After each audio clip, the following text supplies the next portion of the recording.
for cafecito, time for cafecito, time for cafecito break. Join us, take a sip. It's time to Hello, everyone. Welcome to Cafecito Break. It's time for Cafecito Break. I am your host, Rosangel Pérez, one of the Pérez sisters. Happy holidays. Merry Christmas. Merry Christmas. Happy Hanukkah, Happy Kwanzaa, all of the things that people are celebrating during this holiday season. We are the New York Freedom Fighter podcast with your host, Ra, myself, and my brother, Cozy. And hopefully later on, our brother and the other host here, Mark for NY, will join us. Today, our show is called, very appropriately, Turning Points. Yes, it is absolutely intentional. And we are absolutely going to talk about AmericaFest. We're going to talk about distractions, infighting or debate, or is it both? We're going to talk about the battles, continue with freedom of speech, the battles with the religion. How come we keep fighting over religion? And the big surprise, number one trending on X, Nicki Minaj, who made an appearance at AmericaFest. All right, mi gente, I'm going to land my little plane and pass this on to our brother Cozy. Hello, Cozy. What's going on, everybody? Happy holidays. And yes, we're back with a lot of division happening right around the holidays. And it's pretty theatrical. Like I basically just was watching, a few clips here and there. I haven't really dug in, but it looked like just like WWF wrestling at Turning Point USA. It's like Steve Bannon going at, what's his name? Shapiro back. Like, this is crazy. This is all entertainment, people. They want to divide us. That's the goal. They saw that we've gotten too powerful. They saw the last landslide victory, right? The Trump, Elon, RFK Jr. ticket. I think that was too powerful. They won by a landslide, and they want to stop that. They want people to be broken up into little tribes. You know, you're the anti-Semites. No, you're the racist. No, you're the anti-vaxxers. You're the this. You're the that. You're the this. And we're all fighting each other, and it's working. It's working. I have people here. I mean, when Trump went after, Sliwa, like you see all the division within people. I just want to say, people in the medical freedom movement, I love you. People in our movement here in New York, I love you. Stick together. Don't fall for this. Don't fall for this. Anyway, let me make a quick introduction. My name is Cozy. I'm a former healthcare worker that was fired for refusing the COVID vaccine, and I am smiling because more opportunities have opened since then. So, middle fingers to the tyrants. I'm doing so much better. And I'm happy. I'm happier than ever. This is the happiest time in my life. So you know what? You're never gonna, to keep us down. When you try to pull us down, when you try to stop us, more doors will open because we unify with people that have like minds, and we will be successful. We will be victorious. We will be healthy, and we will be powerful. So toodaloo, tyrants. Toodaloo. I love that. I really love that. Before we begin, I want to reintroduce a segment that has been a part of the Cafecito Break legacy over its 13 years, which is we used to do love shouts at the top of the show in our Monday mornings, and I figured let's bring it for the Monday evening. There is a young lady that I'd like to send a very, very special love shout to, and that is our little sister, Olivia. The best photographer on the planet. Let's Yes, go. yes. A freedom fighter who has a huge birthday. I'm not going to say no ages, but she has a huge, big milestone birthday. Officially, mañana. Happy birthday, dear sister. We love you. Thank you for being a part of our tribe, our family, because at this point, one of the blessings that the COVID lockdown era has brought to people like us is that when the world got dark and the lions, started looking around, we found each other. And she's one of the lions, with her mama too, right? R.I.P. Miss Mamas. You are also always a part of our family and our tribe, and a part of our legacy.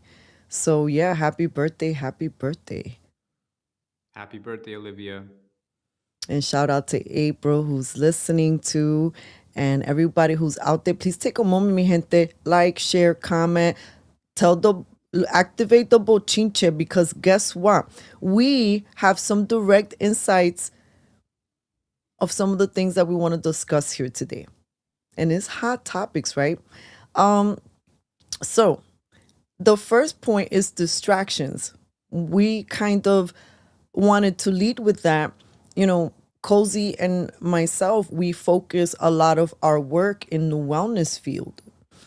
And that has, for my sister and I, that has also been something that we've done for over a decade. Maybe it looks a little bit different. I know that Cozy, I'm not going to speak for him, but my sister and I focused a lot on mind, body, spiritual wellness. We've been doing so for over a decade. And in moments like this, when there's many distractions out there, the best, and I guess the best and most simplest tips, life guidance that I can offer from this vantage point is, please tap into whatever it is that you feel called to from a faith based, whatever that is, right? In this big distraction bubble that we find ourselves in, one of those big conversation points, and we'll talk about this a little later, is again the religion conversation. It's not just religion, right? Outside just which religion is better and which God is the one we should serve, there are a lot more people on this earth that have different connections in how they interact with maybe what they call Mother Nature, Source, all that is. And before you go out there, be like, oh, I can't listen no more. This woman is talking some witch stuff. No, I'm not. No, I'm not. I am asking you to expand. We are in a moment of expansion. It is December. Declutter, throw away. There's a lot of distractions here. One of the distractions that has been a distraction forever is the distraction of how we get caught up simply in conversation. This is why I like to do it from a gratitude perspective, to make it more universal.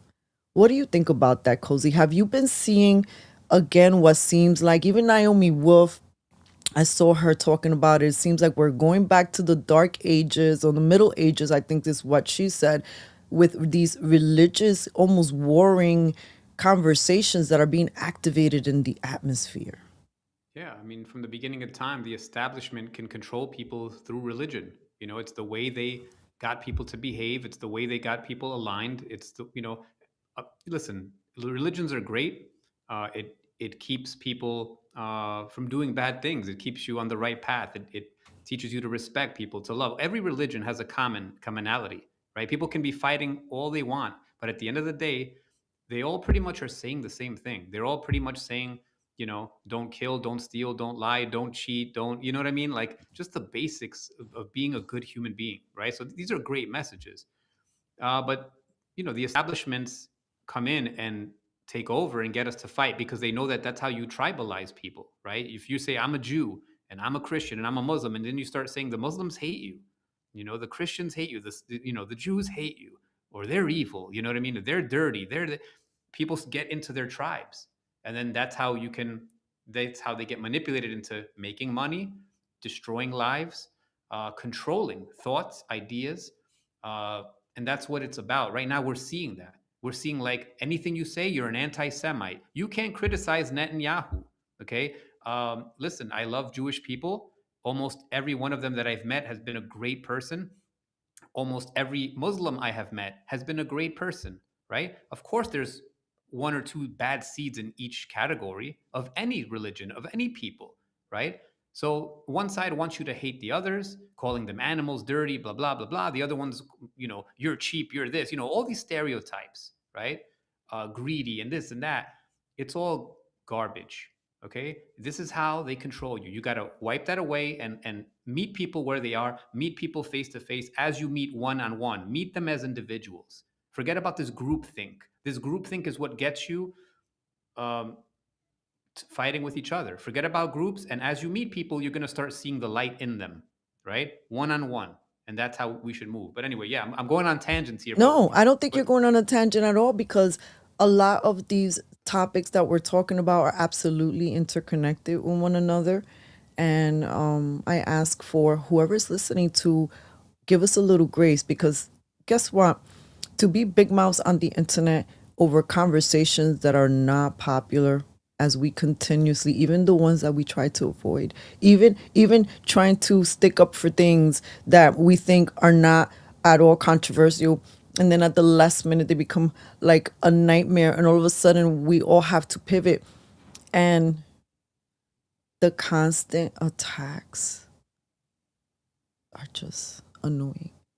yeah, I shared a getting little. attacked. Yeah, I'm getting Yeah, attacked by both sides. Go yes, ahead. the constant attacks, whether it's on the comment section, or people just wanting to bring it to messages, or if they have your number or email, whatever. Look, freedom of speech is, again, this is how this all is a conversation today. We respect your freedom of speech, and we advocate for it. Just like we said last week, we weren't happy with some of the things Trump said in relationship to some of the ways he expresses himself via social media, but we will defend his right to say it, because if you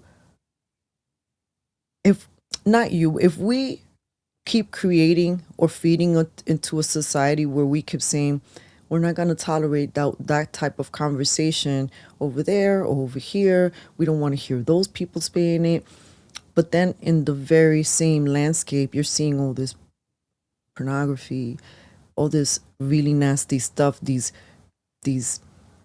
nonstop like videos of people getting hurt or beating each other up. What are we saying about what as human beings that we want to see of? So it's okay to let these everyday criminal acts to be just seen on the internet. These things that when kids see it, for example, it does set in sometimes like PTSD, or sometimes, as we're seeing, generations that have grown up online, when they're out in the real world, they have a tough time sometimes engaging and interacting and delineating for how we respond to each other online versus how you talk to one another in the street. An example was during the COVID era, when the mainstream media and all those people that knew better were telling everyone, wear a mask, wear a mask. And guess what happened? When you out in the streets and you're trying to tell New Yorker what to do, like a woman wanted to tell somebody, hey lady, you should be wearing a mask. And guess what that lady did? That lady got a little too close to the unmasker, and the unmasker popped her one. And I don't agree with violence, but people always say we'll support your free speech. But what happens when you deliver your free speech and how somebody receives it, that's a different story. And we are living in a time where people's anguish and temper points and balance points are so sensitive, or can be set off in a moment, that the slightest thing can provoke an altercation. Why am I taking such a long time to unpack this? Because people have already gotten killed over words, and we don't need to continue to see more of this happening. If any of you watched the Dave Chappelle comedy special, watch it. It makes for a good conversation piece, maybe at a later time if we get to it. But Cozy, what do you think so far what I've been saying? And also I would like to hear from the people who are listening right now. What do you guys think about what we're talking about so far? Well, for me, of course, you're making sense, and um, free speech should always be protected. Number one, right? This is what freedom is about: free speech. Nobody should silence you. And that's, again, being used as a tool to silence us. We should not accept it. Okay. How many times I've been called an anti Semite? How many times I've been called anti Islamic or Islamophobe? I'm like, what? I'm neither of these things. Just because sometimes I want to share something that's, more pro Palestine. Sometimes I want to share something that's pro Israel because, like, there's different things we're seeing every day. And it's not like I'm not taking sides, and I never will take sides. I just want this killing to stop. These murders, I wanted them to be stopped from day one. Okay, horrible. And just to put it out there for my Jewish friends and my Muslim friends, I had this private conversation with Israeli woman, and I told her, listen, I support Israel, and at the same time, I support Muslims and Palestine, because I have a friend, right? I have friends on both sides. I have Jewish friends, I have Muslim friends. This one Muslim friend, his nephew died, was murdered, right? A bomb hit and he died. So of course my friend is upset, he's pissed off, and he's angry, right? So how am I supposed to feel? I'm torn. I'm literally torn. My heart hurts because I'm like, wow, like, this is a friend of mine. His nephew is dead. He didn't do anything. He doesn't hate Jews, and it just happened to him because, collateral damage. Same thing happened in Israel, right? Collateral damage. Like, it's terrible. It's terrible what's happening, and it needs to stop. And the bigger question is, why isn't it stopping? We have powerful countries that can come and intervene. And why is it not happening? We have Saudi Arabia, one of the most powerfulest countries, right? We have, what's that other country? Dubai, and all these people, billionaires. I'm sure they can come in and stop the war. Just as, what do we have the United Nations for? What's going on? Why are we just allowing this to happen, right? Wouldn't it be smart to just everybody jump in, every country jump in, everybody's military to jump in and be like, enough, stop on both sides. Why isn't it happening is the question. Instead, we are here fighting over peanuts. It's about to get a little dicier now. Why did I say something? No, you didn't. You're just bringing the conversation to a place that it needs to go to gently. And So I agree, April. I will never support a genocide either. Definitely, we should not be killing. We should not be killing people. No sides. And right, whether it's Netanyahu calling for it, whether it's Hamas, killing, it needs to stop. It needs to stop. yeah, absolutely, it needs to stop. And we're And not going to be bullied. We're not going to be bullied. We're not going to be called anti-Semites. and so we care about freedom of speech. We've said that as a broken records. Now, here's my question to my fellow Americans. Do you guys care about freedom of speech, and are you aware, because this is one of, I'm just talking just for myself, one of my little conspiracy hat theories, that one of the distractions is all of this infighting so we won't really see how our freedom of speech, we just keep losing more of it and more of it every day. So what's interesting about, for example, what a comedian can do, like Dave Chappelle, as he did this past weekend, is bring in some points that alternative media have been trying to decimate for years, and maybe unsuccessfully. And isn't that amazing about art and music, right? That sometimes they're able to package something that can take someone years and years and years to try to disseminate.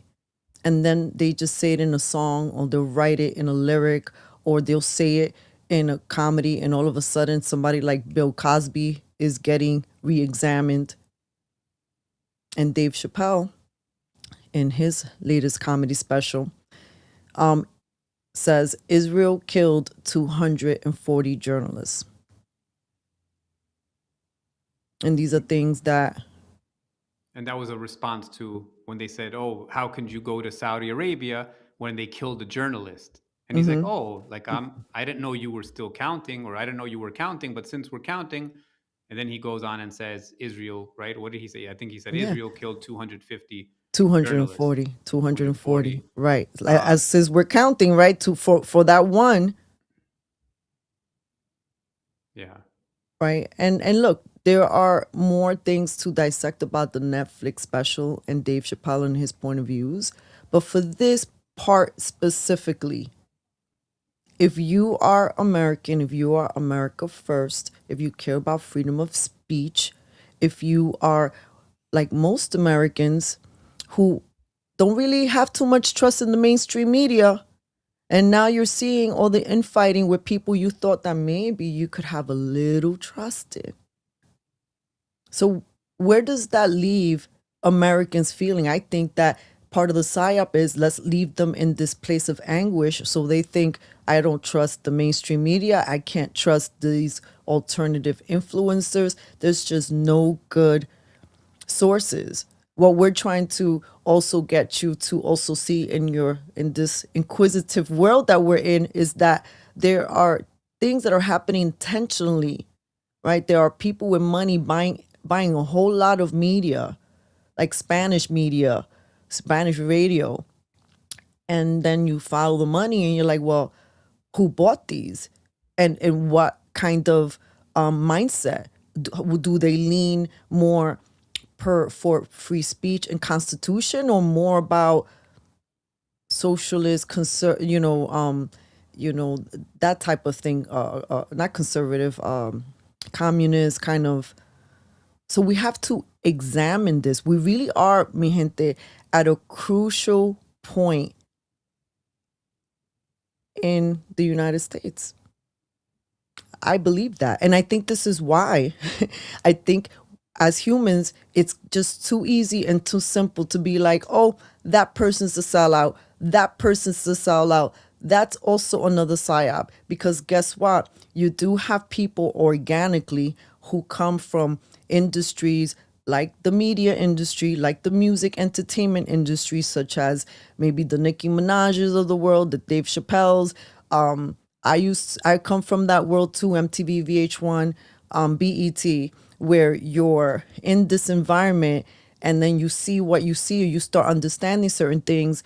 And hey, with more life experience, with consciousness expansion, you do get, hopefully, more information, and you pivot and you switch. So I don't think that we should just say, for example, like Nicki Minaj coming out at AmericaFest, oh, is she really a true Christian? Look at her past. I get that. That's a real that's a real thing, right? But this is the other thing that I like to offer, right? Because everything is nuanced. No one is perfect. There's not one hero that we look up to that is perfect. And we shouldn't look at people and look toward finding someone who's perfect. That person doesn't exist. Everyone is flawed. Speak for yourself there. Angel. I am perfect. Except for Cozy. Except for Cozy. Cozy is perfecto. Perfecto. Yeah, I mean, I'm joking, people. bendito. I am joking. But you know what? Let me see. I'm gonna try. I'm gonna try to share a screen. Share a screen. I'm gonna try to share a screen. Hold on a second. I don't want to do. I gotta make sure I'm smart before I share my screens. Shout out to Sally Batista with her new song. That's a cool song. Very catchy. Very catchy. I think it's called Un, Dos, Tres. What is it called? Gotta shout it out. All right. Sorry. You know, you learned the hard way. You gotta make sure you close everything out. All right. Let me see if I could open this.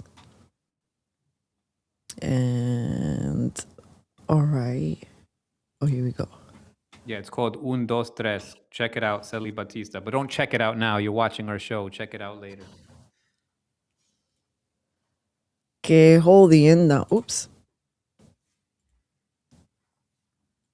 You know, definitely see what look going on Instagram on the desktop when you're so only used to doing it on the phone is definitely a different experience. I feel like a kindergartner doing it for the first time. Let me see if I could bring this up. Sorry, people. Yeah. All right. Laptops. Okay. I think I may have it. Bear with us. We're doing this in real time. Let me bring this up. I'm going to bring this up a little big, and we're going to be maybe disappeared from the screen. All right. That's my Instagram, our Instagram, the New York Freedom Fighters. Let's see. This is Erika, Kirk brought out Nicki Minaj. Getting a lot of backlash from your own industry. What is your reaction to that? I didn't notice. Amen. I feel the same way. When people are like, what do you think about them? I'm like, I don't think about them. Bingo. We don't even think about them. We don't have time to. We're too busy building, right? Yeah, we're the cool kids. Okay. The other people, they're the ones who are still just disgruntled, but really they're just disgruntled with themselves. They are angry with themselves, you guys.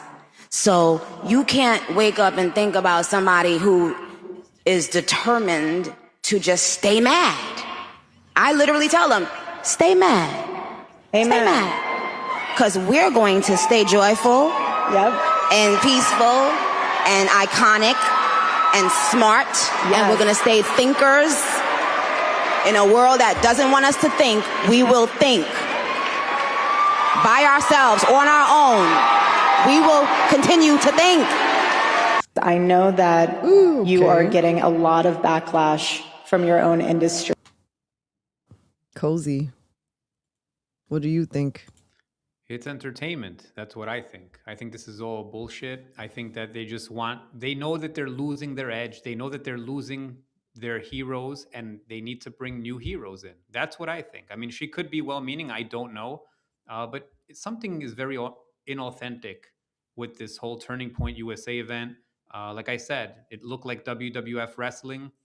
People angry at Candace angry at, Shapiro, and back and forth. And you know what I mean? Who's the real person? Who's the fake person? There's a battle for the voice, right? The battle for the leaders, right? They're attacking Tucker Carlson because he has his own show, right? He got kicked off from, the mainstream. Then he got kicked off from an alternative. And then now he's free. They go after the lone wolves. They go after the Candaces because now they have the voices. And I'm not saying that Candace is the real one or Tucker is the real one. They could be all part of it. I don't know. But what I could tell you is I am authentic. What I could tell you is Rose Angel's authentic. Mark for NY is authentic. So I'm saying, and after this election specifically in New York, we really saw who the real ones were and who the fake ones were. Okay? So I'm telling you right now, I can spot the real ones, people who stood by Curtis Lewa in New York while Donald the King Trump was telling you not to. He told you to vote for the scumbag Cuomo, the reptile, slithering prostitute of a human being, a dirty, disgusting, nipple ring wearing dirtbag. Okay, nothing against people that have nipple rings, of course, but when a politician that's like in his 60s wears it, come on, dude, put that shit away. You're not sexy. You're not sexy at 60. You're just not. That whole thing is gone. You're sexy in your 20s and your 30s. You're supposed to, that's when you're supposed to be sexy and have that sexual energy, right? There's a reason for it. When you're 60, Dios mío. When you're 60, you gotta hang out with your grandkids, pet your fucking dog. Well, look, Celie Batista says it. Shout out, sister. Yeah, this past New York City election divided people so much, right? You can't tell who's who. So I want to kind of put my little MTV insider hat on and just some things I've thought about when I first saw from my instinct the news that Erika Kirk brought out Nicki Minaj, and they were just having this like almost like Sunday brunch girls discussion. I didn't like the way it felt in my system, especially just because I'm trying not to be judgmental towards Erika, but it's just the way she's behaving, I guess, has a lot of people puzzled in is this way a grieving wife who just lost again, and everybody grieves differently, but this is just a little bit weird. Now, that's just one thing. my point to you, whoever's listening, is that I do have turning point questions. We all had opportunities to go to turning point. I didn't go. And it's okay. Look, we have friends, lots of friends that are part of the event or that went, and that's fine. This is not at all a reflection on any of them. We're just having a little bit of the questions as to how the main organization seems to have pivoted after Charlie's death. It's just a lot of questions, a lot of unsettling things. I have a lot of questions about how Erika Kirk is moving and how she's presenting, etc. But that's just me as a human being. Now, Nicki, do you remember in 2021, I believe, she was trying to speak out during the COVID era and the mob went after her, right? She was noticing some things, right? It might have been a reaction or something to getting the shot. And Swollen balls. She said it was like a swelling of the balls. you know, and look, my point is that when you're in that liberal crowd, as many of us had, we had to leave, right? But if you are in New York City, and you are working, you're absolutely working with very liberal people, right? So when That word makes me want to puke. But my point to you, I'm trying to get people to understand that when you're sitting in a red state or you're in a rural area and you're like, oh, but you avoid those people, or no. The isness is that we have to work and play with what this looks like. So if we're warring with each other, if at every point we're insulting one another, if it's going to come to the situation where I can't enter the room without letting everybody know, because this is what reminds me a little bit about the COVID days. Do I need to tell you who I'm loyal to, religious wise, before I enter the room? Before you'll accept me as a cool kid or the enemy? Yeah, there's a checklist, and that's what David Chappelle said It's properly, almost right? right. It's almost a checklist. So what has annoyed me for so many months is the amount of times we've gotten tagged or little messages with people who see you post one thing and they just want to fill in the gaps without knowing shit. And again, that's one of the things Dave Chappelle said. And that's actually a message that even pastors have been echoing, or people of faith. Maybe what's getting us in trouble right now is this: I know and you don't. And I am certain that this is the way. This certainty and I know is going to leave many people in little tiny boxes by themselves. And me personally, I'd rather have friends and a tribe and people that I can like work it out with. Or me and Cozy and Mark, we don't all think the same. We have different upbringings. We're different genders for the man and I'm a woman. We have different experiences. We know that we're different. We're not going to agree, but we're not going to have a big fight and hate each other afterwards. We're going to work it out. If there's something that comes up during the show that we don't like it, guess what happens? We deal with it at the back end, like a team does, like a tribe does, like family does. And too much of what's getting human beings in trouble, no matter what their leadership capacity is their emotional, immature way of communicating. They could be very intellectual, but then squeeze them a little bit, and all of a sudden you feel like you're having an argument with high school kids. And what the fuck is happening with some of the people in the conservative movement? Because it feels to me like we're all in high school together having a bochinche fight. Yeah. Yeah, they don't want, like, it's so crazy. It's so tribal. It's so, like, in a bad way, right? It's like it's a polarized thing. Like, you can't talk about this, right? The minute I post something with Candace, I'm getting attacked. Like, again, I don't care what you guys think. I'm just going to keep doing what I do. I keep sharing things which I think are interested, and I'll share them from both sides. Sometimes I share things that, I have a friend who's a really great journalist.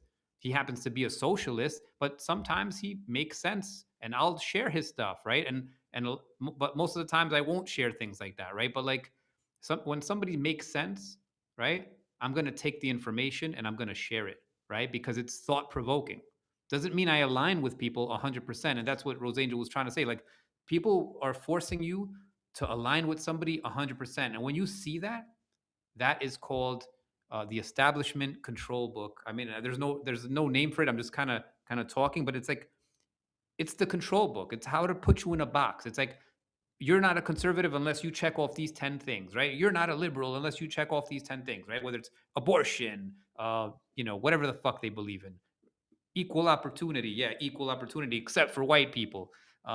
It's crazy. And then It's on the so other side, stupid and like gun annoying. rights and like take away guns and like, what if I believe some of these and some of these, right? So where am I? Then you're outcasted from both, right? So this is how they control you. They want to force you, because the reason why they do that is because if they force you on one side and they have a controlled leader, right? Because both sides have controlled leaders. And they're like, all right, Trump will take these retards and Biden will take these retards. And he's your leader. Just listen to him. And then he'll lead you to the fucking end of the cliff. That's how I see it. Free Yeah. your minds. Free your minds. Stop attaching yourself to an identity of a left winger, a right winger. Get the fuck out of that box and be a human being and critically think. And critically think, like, we're all voted for Trump. I've got people trying to shame me. You must be embarrassed about your vote. I'm like, I'm absolutely not embarrassed. Well, I was going to vote for Kamala. It was the better choice. The- That's it. Oh Bottom line. my The God. bottom line, it was the better choice. There's no question about it. But am I happy with it 100%? No. I'm not happy with everything Trump does. He's fucking up a lot. He's doing a lot of stupid things. But at the same time, when you compare both, one side will outweigh the other, right? At least on paper. I'm not saying that Trump is doing, like, he's controlled as well. I'm going to be very clear with you, conservatives listening, Republicans listening. He's fucking controlled. He is New World Order. And so is the other side. But we have to pick and choose what's better, what's going to be better for ourselves, right? And that's it. Listen, we're not going to be pushed around. So Mark Fine Y is almost about to pop in. What I'd like to do is play another little clip from Nicki Minaj and then bring him up. Have you been involved with speaking about politics? What was kind of the turning point for you? Yeah. What was the turning point? Well, I just got tired of being pushed around. Yeah.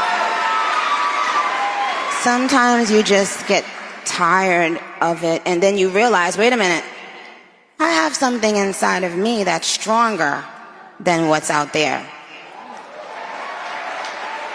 That's right. So when you've had enough, you realize, wait a minute, why do I even care about these people and what they think? Who are they? They don't even know who they are.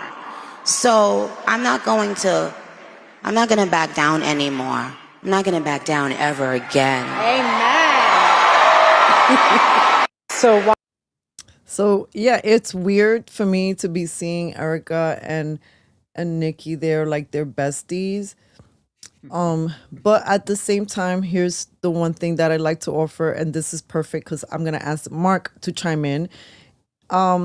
What people may not realize is that AmFest has become almost like the new replacement for the Republican Party, and so when people are seeing different voices on that stage, and you're like, why would Ben Shapiro be there? Well, listen, I don't know, but one of the reasons that I've appreciated AmFest over the years is that they do bring speakers that maybe are a little edgy, or maybe not all of the speakers are aligned, but it is to debate ideas. So can we move toward debating ideas? Can we all exist here? Look, there's room for all of us here. And I think that we need to engage and understand how other people think. Then how do you know how to move with the enemy if you don't understand how the enemy speaks, what tactics they play, how they're co-opt certain groups and all of a sudden be in your little group listening and trying to plant little ideas, and when they tell you I think that when you do your next podcast, you should speak like this, or maybe you should bring up this subject, and maybe you should sort of spin it this way. Like, I never believed that really happened until my sister and I were there getting those little messages in our ear. And of course, I'm looking at that person. My sister's looking at that person. You ain't paying me. You ain't part of no cafecito break employee or a part of the team. You're just some person with a lot of influence, or maybe quiet influence behind the scenes, that you think that I'm just going to be like, yes, master, I will obey. So with that, I'm just going to bring a Mark for NY. Hello, fellow freedom-loving Americans. Mark from New York here. Great to join you guys.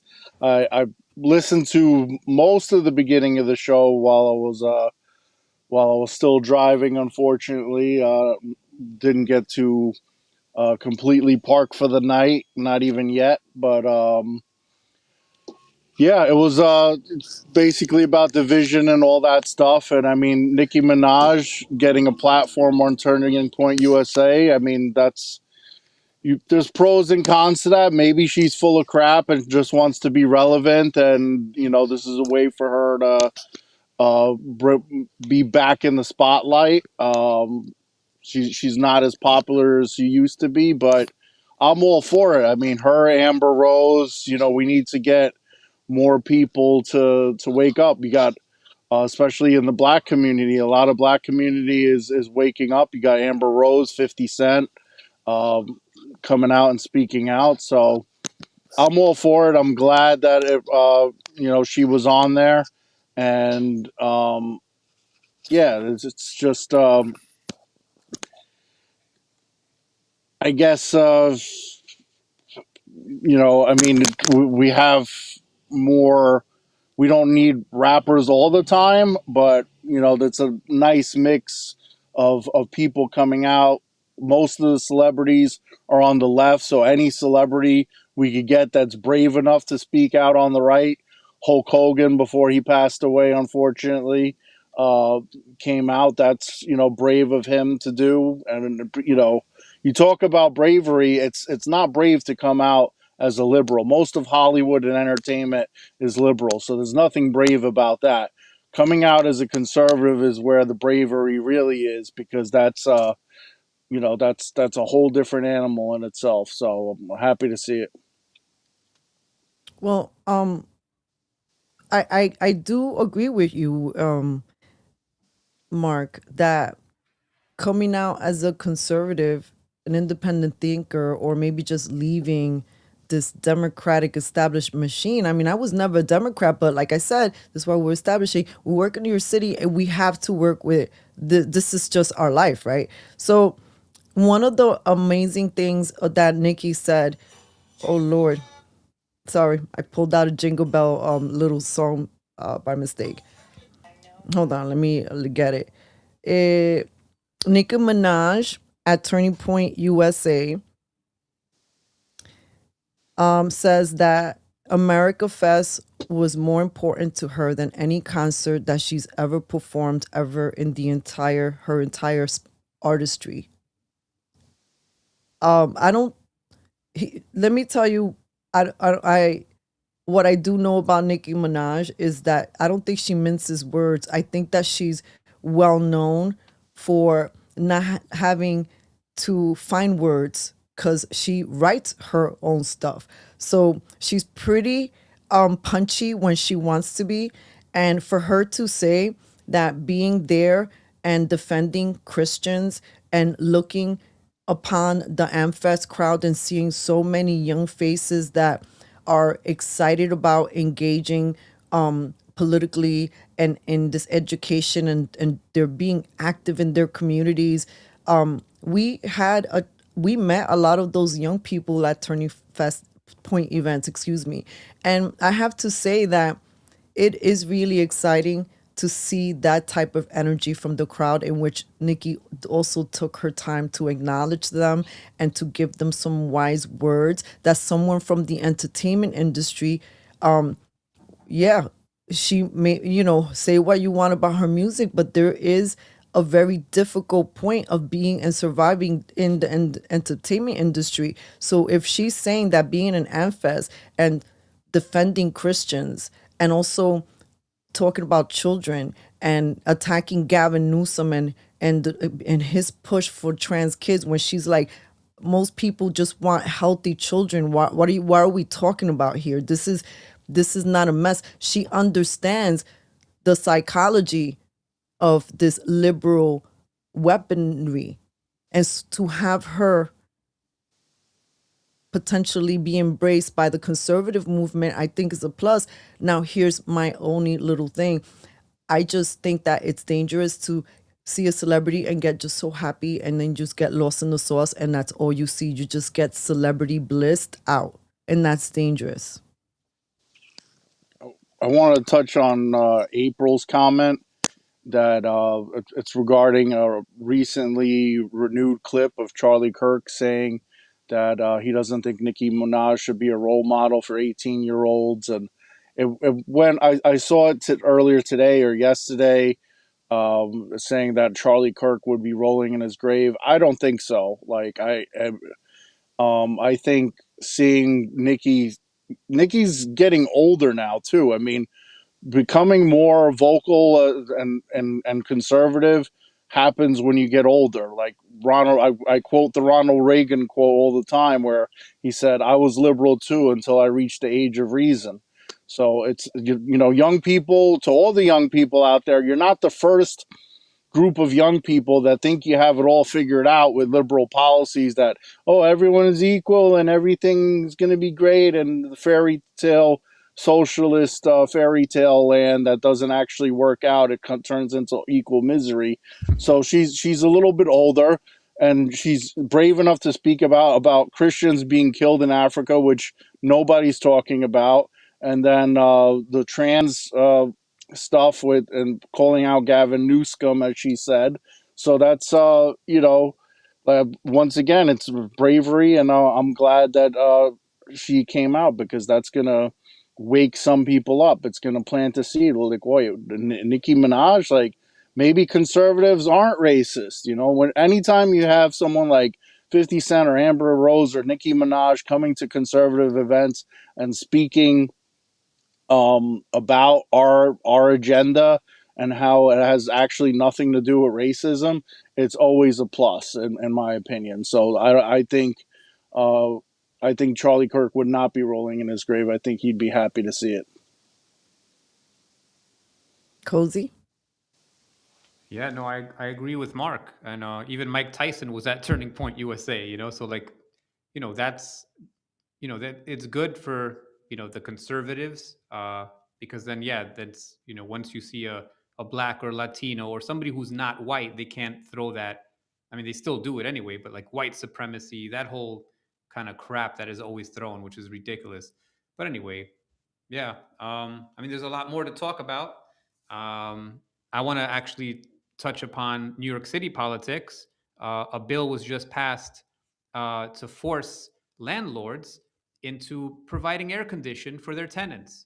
Okay, this is really sick, right? And it sounds great to tenants, right? But what you tenants don't understand is that that's going to force the landlord to increase your rent every time. And I keep saying this again, like a broken record. Anytime government interferes with price fixing or forcing somebody to do something that requires money to do so, guess who the fuck is paying for it? Your broke ass. Your broke ass is gonna pay for it. And you're like, yeah, liberal, Democrat. You're fucking saluting your flag, and you fucking people are clapping and jumping like idiots. Where is this money gonna come from? You think a landlord's gonna lose his money? No, he's gonna just charge your dumb ass for it. So epic fail again. You guys are cheering for air conditions. You're gonna pay it through the roof. You're gonna pay it through the nose because your rent is about to fucking increase. I don't think it would even happen, because they would have to just include electricity entirely. It passed. Now they're going to treat it, Mark. From what I'm understanding, they're going to treat it just like the heating that's provided by buildings, right? Some yeah, buildings but give you free heating. Now they're going to give you free AC. Yeah, but the AC is done through the electricity, so you can't really. You'd have to. You can't really. You can't really do that. Like it's not. It's not. What I think is what they're gonna do is they're gonna. I'm assuming the way they're gonna pay for it, right, is they're gonna pay the electric bill, right? Is Yeah, but that then the electric bill will be paying for them to go and watch TV and there's electric I'll stoves pull it in up. I'll some of pull it up them, because I and want us to be clear about this, right? Because I'm not 100 it's percent. it's got to be units that are past a certain year that have central air conditioning. Yeah, that's how it's That, gonna start. Yeah. but even then, it's still yeah. That's I'll a read it to very you guys. very weird how that would work. Yeah, New York City renters could get free AC with bill approved by City Council. New York City summers in the city could get a little cooler for apartment dwellers with the recent passing of New York City Council bill. I'd have to ask my dad. He's the HVAC expert. If there's any Okay, even check this out. Paving the way logistic way to do that. tenants to get free cooling systems for landlords on request. All tenants deserve a safe, livable home, and as our summers get hotter, that means guaranteeing access to air conditioning. So they probably still have to pay the electric bill. To just the I don't landlord know. would have to Just would hold have on a to second. provide actual air conditioning unit. Yeah, hold on. Lincoln Wrestler, our favorite fucking jerk off over here. Lincoln Wrestler. The legislation will require building landlords to provide cooling systems capable of maintaining 78 degrees in their tenants' bedrooms at their request by June 1, 2030. Additionally, landlords would have to maintain a temperature of 78 degrees between June 15 and September 15. That's interesting, right? Like they're forced to actually, they're even telling them what degrees, 78 degrees between. Who's going to want to be a landlord? The Cool Homes for All legislation mirrors the 1918 era law that requires landlords to provide heat in the winter. Lawmakers say the present day move is necessary as the number of extreme heat days in New York City has doubled since the 70s. All right, let's see if what are the details here. Sorry, 1 second. Yeah, so it seems like they're going to be forced to keep it at a certain temperature. I don't know. We'll find out more, and on the next Yeah, I episode, mean, we'll break it down for you in detail. with heating, I believe it's 55 degrees at night and 65 during the day. But the heating that's done through the radiators, HVAC systems. That could be done, but cooling, that's a whole different animal. That maybe like you said, the according to how it sounds, they'd have to provide a unit, but they would still have to pay the electric bill. But some people can't go to the store and buy an air conditioner, and people die of heat stroke and things like that. So I understand the intent, but they're going to end up, like you said, raising the rent. Some of these buildings are rent controlled, so they won't be able to raise the rent for some people. But But my yeah, whole thing was, I guess the important thing there was like the key thing they said was keeping it between a certain temperature, right? So if they're saying they're guaranteeing a certain amount of certain temperature, I'm assuming that they're going to have to pay for it. well, you have to have a yeah. Well, I don't think they're going to have to pay for the electricity. I think they would have to pay for a unit capable of cooling to the space. Like if you a certain number of BTUs depending on the size of the apartment. Like if you get a Yeah, small air conditioner in a big apartment, it's not capable of gotcha. cooling the entire apartment. Yeah, So possibly, it would just have possibly. to have a unit that's capable of cooling it to that temperature. So I think that according to the wording, that's what I get out of it. Yeah, and at the Um, end of the day, even if it's just that, which it's probably not, um, your rent's going to go up regardless because they're going to put that onto your rent, right? yeah, there are some that have central air where you could lower the temperatures, but that's not common. Most apartment buildings don't have that. That's usually in private homes. Yeah. But either way, like you said, it's gonna go into the rent for most people. So All right, next topic. Why don't we talk about Well, Stephanie? I All right. yeah, at okay. least Well, hold on. Stefanik was what I was gonna go into. But go ahead, Okay, Cafecito. before we go there, because I feel like I have a subject, Cozy, that kind of blends in with what you just brought up. This one, legislation will give New York city profits first chance to buy certain buildings, and we know the socialists in New York City support this. 5 years ago, after it was introduced, the city council passed a revised version of the Community Opportunity to Purchase Act, or other words, COPA, which supporters say will give mission-driven groups a leg up when affordable and distressed buildings come up for sale. Critics say it's government overreach.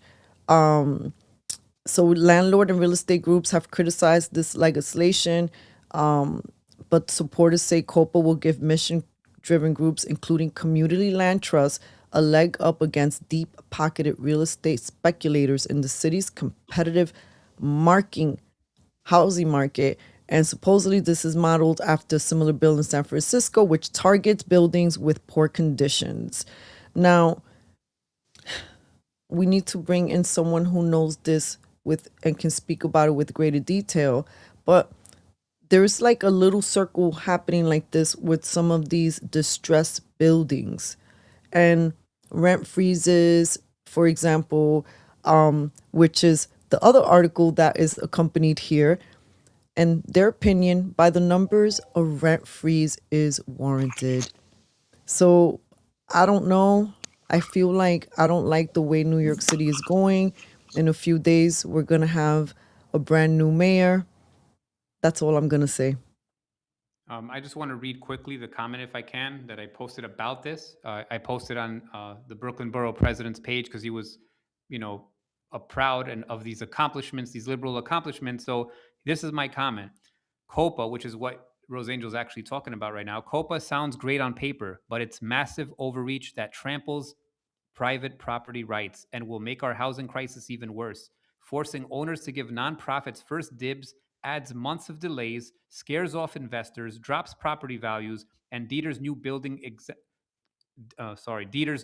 exactly what we don't need in New York City. Look at DC similar law. They have endless bureaucracy without fixing supply. This isn't empowering communities. It's government meddling that hurts small landlords and everyday New Yorkers long term. And thank you for Councilwoman Ariola, who came and explained this to us. So, ever since she came on, I was able to understand it better and kind of dive into it, because she spoke about it like last two episodes before this. Yeah, we touched on it in that episode. If you guys want to tune in the archives, we go into a little bit more detail. I think there's a certain number of units that the landlord has to own. It's not like private homes, but still it delays the sale.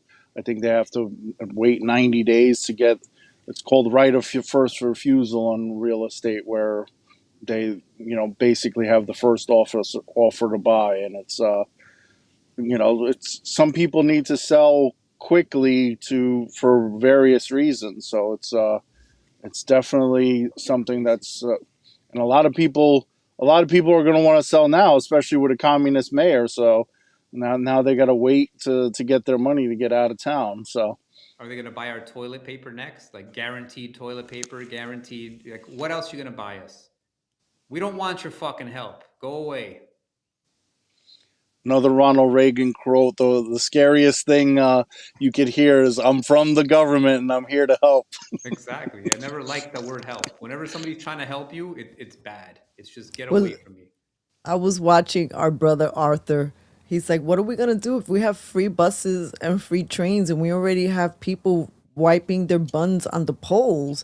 Are we going to have this happening everywhere with more people wiping their buns on subway poles? I mean, and speaking of subways, I don't like how they're making it almost like if a bad situation goes down and we all have to like run the hell out of the subway, there's a possibility we're going to get stuck, because depending on the subway we're on, we're not going to be able to jump the hoop, the turnstile, because we could get hurt. And the little gate where you like press the bar to leave, there are reports, we've seen it, and we put in a little word for some of our groups, and they've been responding that they are having the same thing, that when they push to exit, it takes about I don't know, more than 10 seconds for this door to actually open. So imagine somebody's trying to kill you, running after you with a knife, as you know, we see frequently in the subway.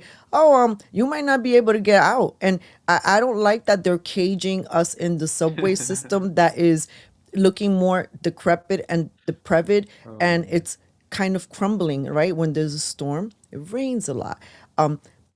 Tell me when we're not, why should we not go out there and have a massive protest about MTA and congestion prices and the buses and this oh, you want to raise our what, $3 now is gonna be the new fare?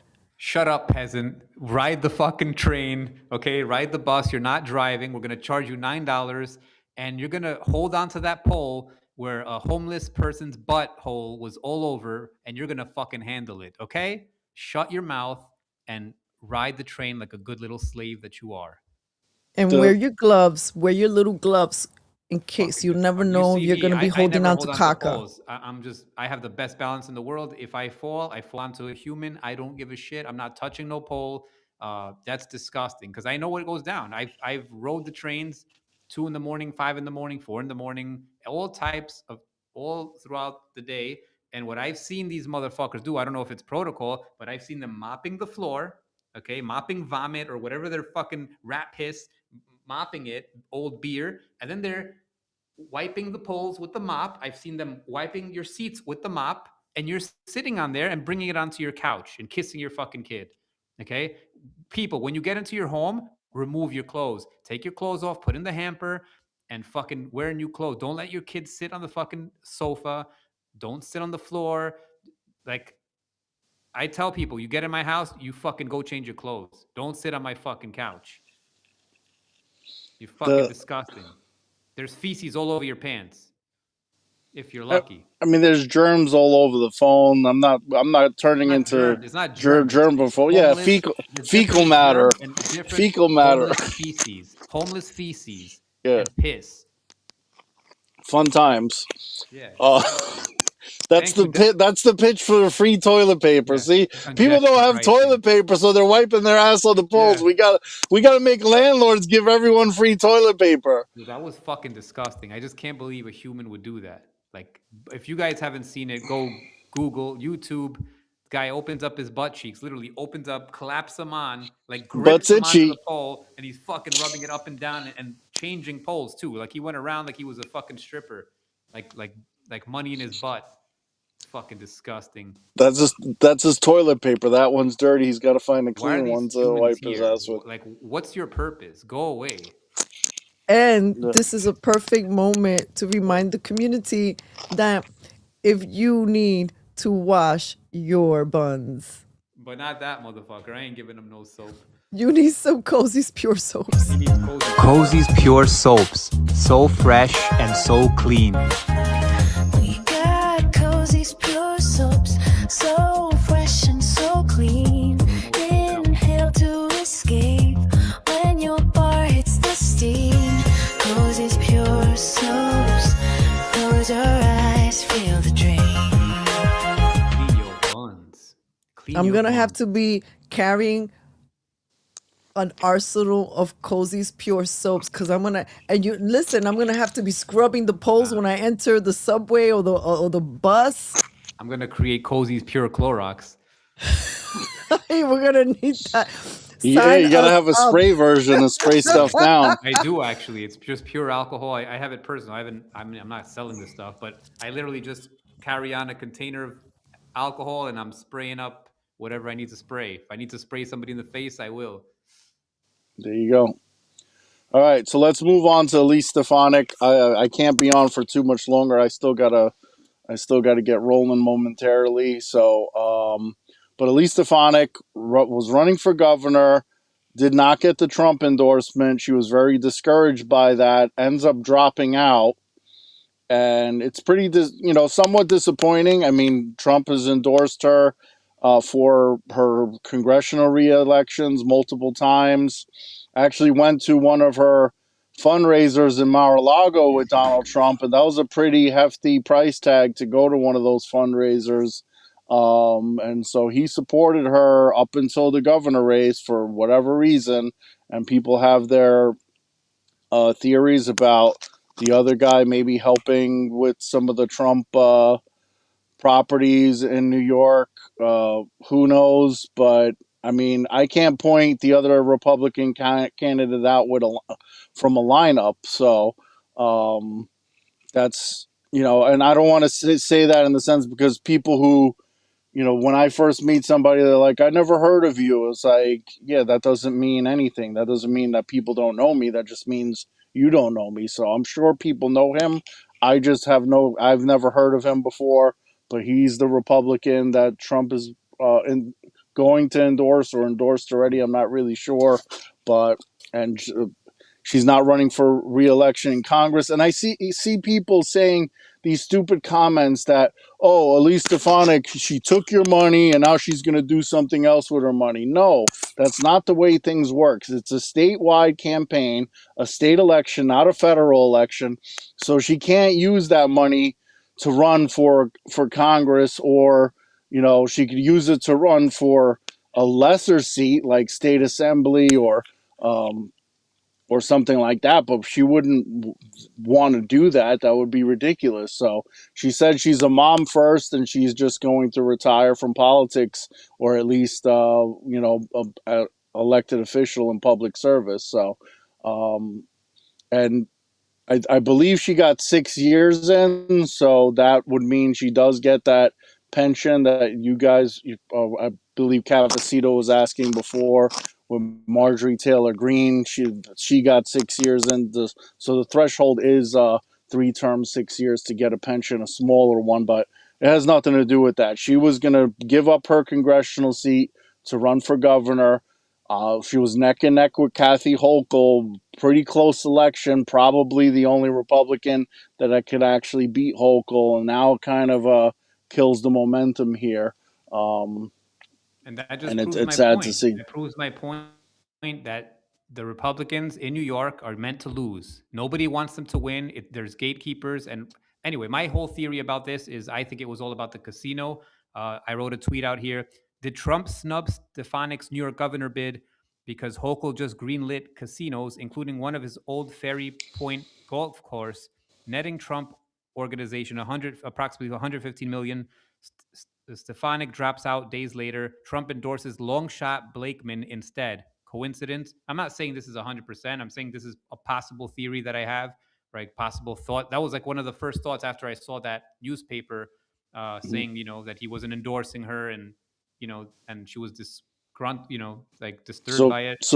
so basically a backroom deal. I'll approve this if you do that kind of thing. Yeah, and I'm not saying I'm right, Yeah, no, guys. I know. It's just Yeah, it's just a that's thought. an It's a actual possibility. that's an actual conspiracy theory, not a conspiracy fact. Because we have conspiracy facts that Yeah. people think are Listen, theories, but this is that's just where a thought. that's And where it's my brain yeah, went, right? it's Naturally, it's a possibility. I'm not denying that that could be a all possibility. I'm It's saying is not. that my instinct just said, as soon as I saw that and I saw what Eric Adams was doing, help Trump and Hochul, that I saw that whole connection, and my brain just went like this, just opened up a light. And usually I'm right when I have those instinctual things. I think this is part of it. Not saying it's all of it, but this is a big part of it. The other part of it is they don't want Republicans winning New York. They don't. It's never going to happen. I'm telling you right now, Blakeman has zero fucking chance of winning. Okay, we're fucked again. Okay, we're fucked again. Who are these people? This guy, where did he come from? Yeah, like I said, I can't point him out of a lineup. Cafecito, you want to chime in on this, and then I got to wrap up on my end because I got to get going. Yeah, I'll chime in I don't know if Cozy has another story, and we'll wrap up. I'm just sitting here thinking that Larry Sharp looks like a more viable candidate that I would be open to supporting. He's independent, and I don't know, like, I'm not trying to say, hey, oh my God, we're gonna split the vote like we did with Curtis Lee. I'm just saying, like, what the fuck is going on here? Like, I don't know. I'm a little bit at a loss. Sometimes I ask myself if the parties, the Republican and the Democratic parties as we know them if we're just seeing their downfall, and hopefully something else will come. And I think that the something else are the people already there. Maybe they're in Democrats or independent or conservative or Republican, but it'll get sorted out. We're just in this sort of sticky mess. But what's coming for New York City with this continued push for socialism, and so many people like young people and Latino people and immigrants being so happy about these socialistic ideas, not fully understanding how some of them cripple. And here's another pet peeve that I have is a lot of these socialists, why do they seem to have so much monies? Some of them, it's like they know how to really work with the monies. So they're selling And their they, baby. Oh, Dios mío. Well, you got people like Soros who, will find a way to get that money to them. There's only a certain limit that one individual can donate, but how you can I could get his get money? Any suggestions? How can I get some Soros money? Should I pretend I'm a fucking communist and run? Because I'll well, fucking do that. all you have. I mean, you can get the $25 an hour that they pay for crisis actors and for paid I protesters. have the perfect story. I'll just make believe I got COVID and I said, oh my God, I had a new revelation. I was wrong all this time. And now I believe in getting vaccinated, and I believe in socialism. It's the right way. And just have a chain. What's that called? Like a reality change, right? Like I saw God and now I'm a communist and You I should you run as know one. I I should don't run know as if they're gonna one. believe it, you. I'll make it very believable. I'm a great actor. Listen, I'll make it very believable. I'll even attend their DSA meetings. I'll freaking hug them all. And then I'll make believe. And as soon as I get elected, I'm like, fuck y'all. And then just go a fucking 180 Listen, on them. I'll hug some of the DSA members. We'll be friends, but I'll to a even put point, they, we I'll don't put share they, the them same in. Listen, point of wait, wait, views. wait. I'm going to even put they, them in my bio. I'll fucking do it. Let's go. I They, was gonna. them creature. It's when you said that, it reminded me of the 2022 election when I got screwed by the Republican Party. This was I thought about this for a dedicated reason to run as an independent, as a socialist, and my name would be Karl Mark, and it would still stay the Mark for NY, and I would just go and try to Let's do convince it. all these Infiltrate. Democrats to vote for We're me doing it. because I'm a socialist. And I'd Guys, I'm have doing the it. beard I'm like doing Karl it. Marx, like it's a I'm running. sign, like this is the prophet right here. This is the socialist that we should vote That's for, it. Guys, and I'm running. that I'm that would running. have taken Democrat votes away and helped the Republican candidate win. But I mean, that's a lot of dedication and work for nothing to be considered a sell. People will think I'm a sellout and everything. So No, I'm not joking. I'm running. That's it. I'm running as a I communist. Let's I go. wouldn't win. I knew there was no chance of winning, but I would have legitimately, with my acting ability, I would legitimately convince so many Democrats to vote for me, and and that would make the Republican win. That's taking one for the team right there. But Hilarious. Okay. You guys think We I'm had a joking? great show. Thank you for everyone who's been tuning in. We're live every Monday, 8 p.m. Eastern time, as God allows us to be here. Shall we do the final thoughts, Mark? I gotta make mine real quick. So I recently tweeted or X'd or whatever you want to call it and posted on my Instagram this philosophical quote. Be kind, for everyone is facing a difficult battle. That's often attributed to Plato. So I translated it to modern times. Everyone's at least a little fucked up in the head nowadays, so try not to be an asshole. So there you go. Just be good to everybody. And like Cozy said earlier in the show when I wasn't on, treat people individually, not by, their, religion or whatever the case may be. Don't bunch people into a group, the group think. And that goes with politics too. I mean, there are Democrats that are good people. They just don't know crap when it comes to politics. And one more Ronald Or Reagan quote. biology, or One science, more, or history. one, one more Ronald Reagan quote. It's not that our liberal friends are dumb. It's that they know so much that isn't so. So basically, they get their information from CNN, and it's not accurate information. They know Fake so much science, that fake isn't news. so. They think they know what they're talking about, but they have no clue. Yeah. And with that being said, I hate to have to wrap up on my end, but I do got to go. So you guys close out the show without me today, and I'll see you next week. And I will Hi, be Mark. in a hotel, not in the truck, and I'll be able to be from start to finish. So, and No problem. We'll safe Merry travels. Christmas, man. Merry Merry Christmas. Christmas, everyone. I'll see you guys the day after Christmas on Friday, and I'll see you guys then. Merry Good night. Christmas, Mark. We love you. Love you too. Good night. Take care, man. Ahí se fue Mark. I said bye to him. This is what I'd like to share if it pops up. What do I miss? I did not create this. Someone did. What do I miss? Snoopy and Charlie Brown looking out into the nature.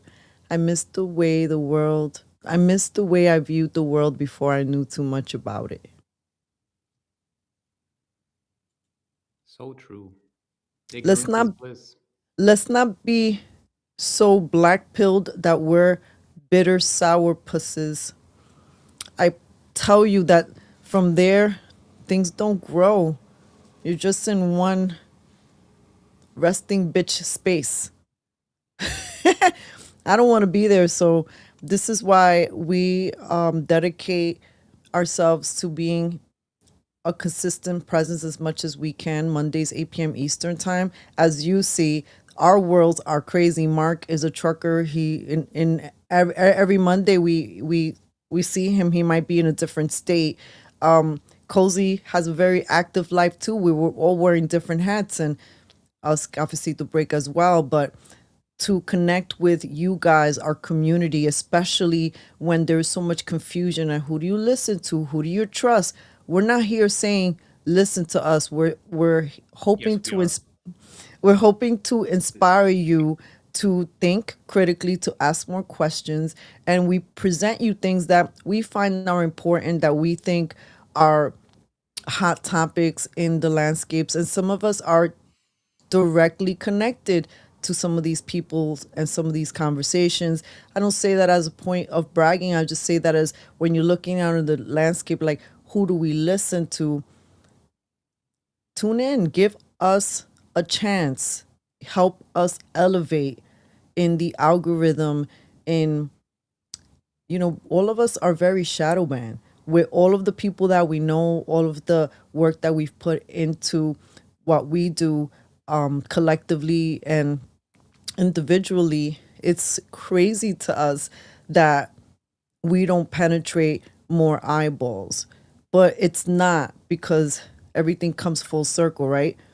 In this freedom of speech battle, there is, for a fact, interests that don't want people and entities like us to succeed and penetrate the algorithm further and make an impact, because we have some clues as to what's really happening. And if it's New York City, they want to keep you dumb and socialist. Cozy.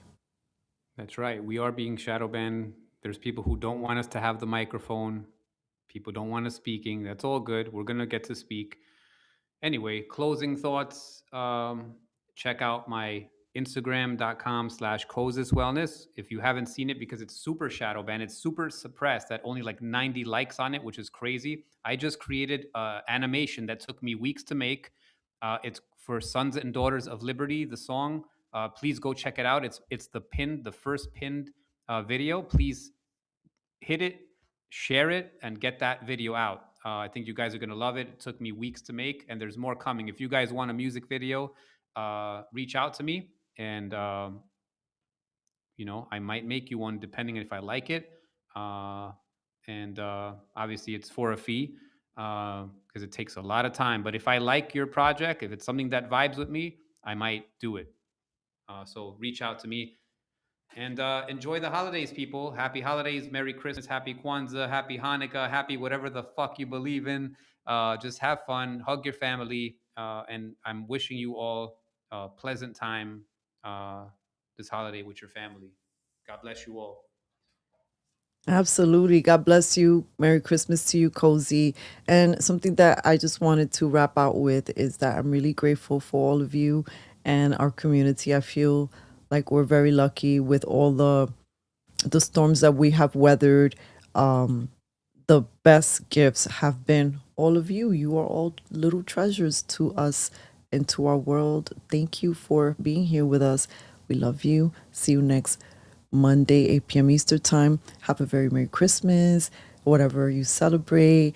And don't forget to add more lights. This is a season where there's a lot of darkness too, and sometimes we get a little depressed, or we feel lonely, or we feel like we don't want to engage with other people. I have gone through some of those in the last recent weeks, but I'm also forcing myself to participate, to add more lights visually too around me. So I love you guys. Merry Christmas. And one thing to follow up on what Cozy said about the music video, Wokey Pokey Land has, which is my meme song that's on iTunes, has a meme music video that's going to be released soon that was created by our brother Cozy. And it's going to be I think I might release it New Year's Day. So Wokey Pokey Land is an absolute translation of what my sister and I were envisioning for the video and what the scenes could look like. And Cozy made that happen and more. So we cannot wait to share with all of you. And that's it. I'm going to land my little plane. Bye, guys.